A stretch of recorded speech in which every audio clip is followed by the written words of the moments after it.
के अंदर। नमस्कार, हेमंती मीडिया पर आप सभी का स्वागत है। मेरा नाम है प्रीति चौहान।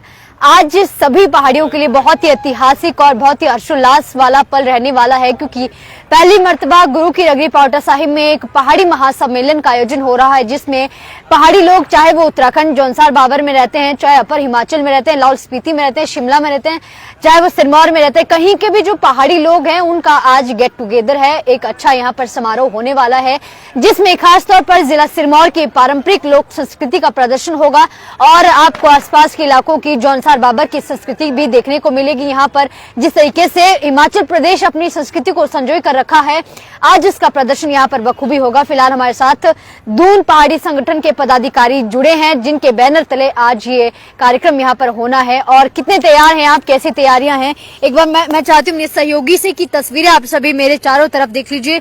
कुछ देर बाद कार्यक्रम शुरू होने वाला है और एक अभी मैं कहूँ कि एक रैली जो है वो निकलने वाली है, जिसमें पहाड़ी पारंपरिक वाद्य यंत्रों के साथ बहुत सारे लोग यहाँ शामिल होने वाले हैं। वाई पॉइंट से वो रैली भी निकल चुकी है। फिलहाल ये पदाधिकारी यहाँ पर तैयारियों में जुटे हैं। आज वो दिन आ गया जिसके लिए इतने दिनों से मेहनत कर रहे थे। दून पहाड़ी संगठन के कार्यकर्ताओं ने पिछले एक महीने से रात दिन जो मेहनत की थी, उसका जो परिणाम है वो आपको कुछ ही घंटों क्या मिनटों में आपको देखने को मिलेगा। और ये जो रोमांच है वो पूरे पहाड़ी बंधुओं के सिर चढ़कर बोल रहा है, जिसका कि कुछ ही समय बाद आप यहाँ पे एक भव्य और ऐतिहासिक नजारा देखने को मिलेगा।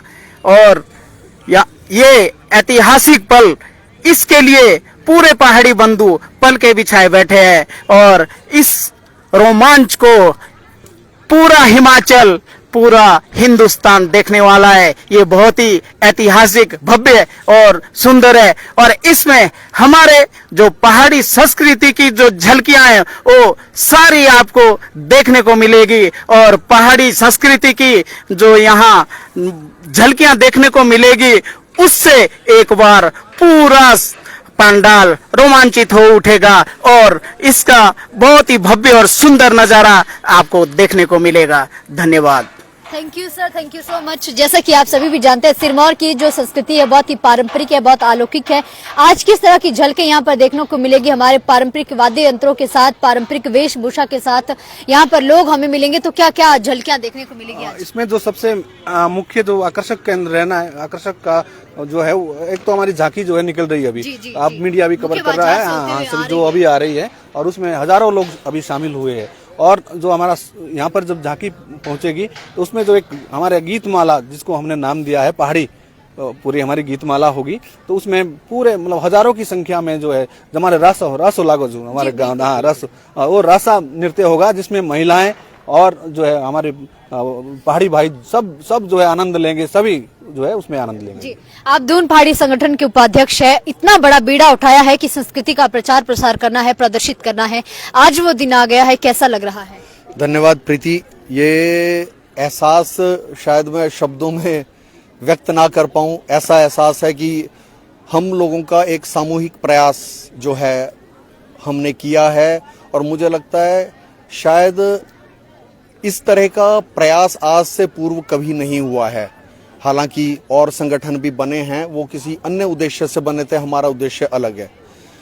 इसके अगर कितना ये संगठन विस्तृत है, तो इसमें हमारे साथ यहाँ हमारे मित्र, हमारे भाई, इसमें पदाधिकारी जो हैं वो डिस्ट्रिक्ट शिमला से भी हैं। इसमें जौनसारे, किन्नौरे, सिरमौरी, शिमला के सारे हमारे जितने भी पहाड़ी भाई हैं, उनका ये संगठन है। और जो हम इसका उद्देश्य लेके चले थे, वो उद्देश्य ये था कि हम में समरसता का, एकता का भाव हो, सुख दुख में एक दूसरे के हम खड़े हो सकें।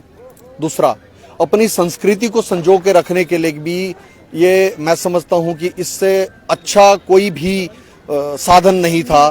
संस्कृति आज की डेट में हम अगर कहें तो संस्कृति का लोप हो रहा है, कहीं गुम होती दिख रही है। लेकिन अगर हम अपने पड़ोस के राज्य उत्तराखंड को देखते हैं, तो उत्तराखंड ने जो करके दिखाया है, हमको उत्तराखंड से सीखने की आवश्यकता है।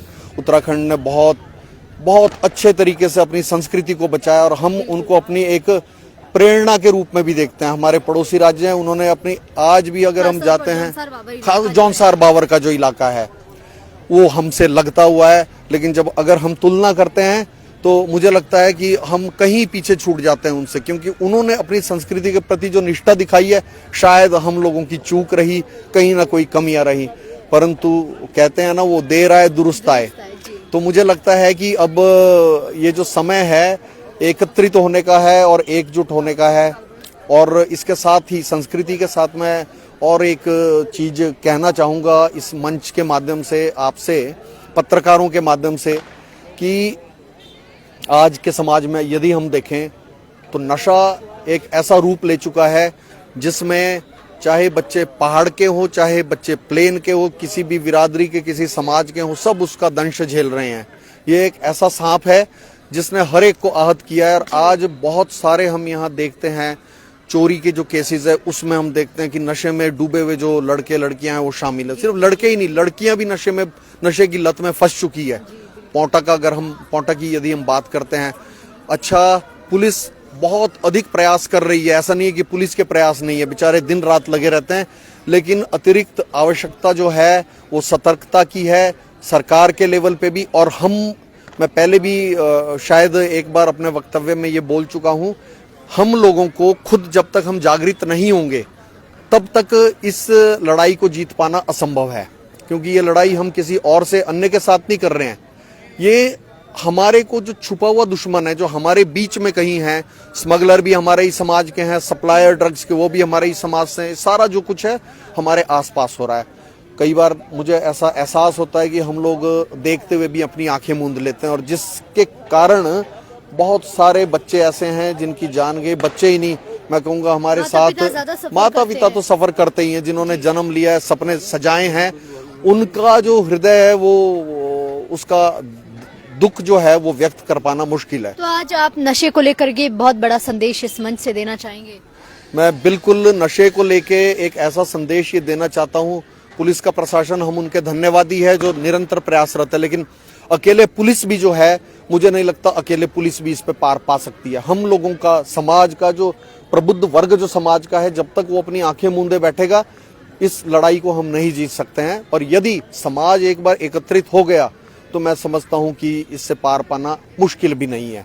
हम पंजाब का उदाहरण ले ले, एक समय पे जिसके ऊपर पिक्चर भी शायद बनी है, उड़ता पंजाब। आज पंजाब की हालत जो है ड्रग्स के मामले में उस दौर से कहीं बेहतर है। पंजाब ने लड़ाई लड़ी है, आतंकवाद पे भी जीत, धीरे-धीरे हिमाचल बन गया। हाँ, लेकिन बिल्कुल अब ऐसा प्रतीत होता है कि वो उड़ता पंजाब की जगह वो उड़ता हिमाचल हो रहा है। और इसमें विशेष तौर पर जो लिप्तता है वो हिमाचल के ड्रग पेडलर्स हो सकते हैं, लेकिन बहुत बड़े जो सप्लायर्स है वो सारे ट्रांस बॉर्डर है, वो हिमाचल से बाहर के वो जो सप्लायर्स है ड्रग्स के वो हैं। और पहले भी मैं प्रीति जी आपके मंच से एक बार, आपके इस प्लेटफॉर्म से एक बार कह चुका हूं कि इस लड़ाई के लिए सरकारों को चाहिए कि पुलिस बलों को और सशक्त करें।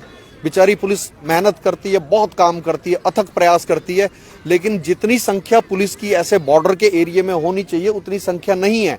उनको लॉ एंड ऑर्डर के इश्यूज और जो दूसरे होते हैं, अब आज यहाँ जलसा है तो यहाँ भी पुलिस की ड्यूटी रहेगी, थाने के अंदर भी ड्यूटी होगी, सारी जगह पे, लेकिन बॉर्डर्स हमारे प्रोटेक्टेड नहीं है। तो पहाड़ी समाज की ओर से, हम पहाड़ी भाइयों की ओर से मैं ये संदेश देना चाहूँगा अपने पुलिस वालों को जो खुद पहाड़ी समाज से संबंध रखते हैं कि कृपया इसका ध्यान दें। और ज्यादा कुछ ना कहता हुआ, भारत माता की जय, जय परशुराम, जय श्रीकुल देवता। Thank you so much. तो आज दून पहाड़ी संगठन की ओर से पहाड़ी महासम्मेलन का आयोजन इसी मैदान में होना है। बहुत सारी महिलाएं अपनी पारंपरिक वेशभूषा में यहाँ पर पहुंच चुके, बहुत सारे पुरुष बुजुर्ग लोग यहाँ पर पहुंच चुके हैं और कुछ देर बाद इस कार्यक्रम का आगाज होगा। बहुत सारे लोग यहाँ पर पहुंचेंगे, पारंपरिक वाद्य यंत्रों के साथ अतिथियों का स्वागत होगा। तो दर्शकों, आप सभी तक वो तस्वीरें भी पहुंचाएंगे। अभी के लिए फिलहाल इतना ही, नमस्कार।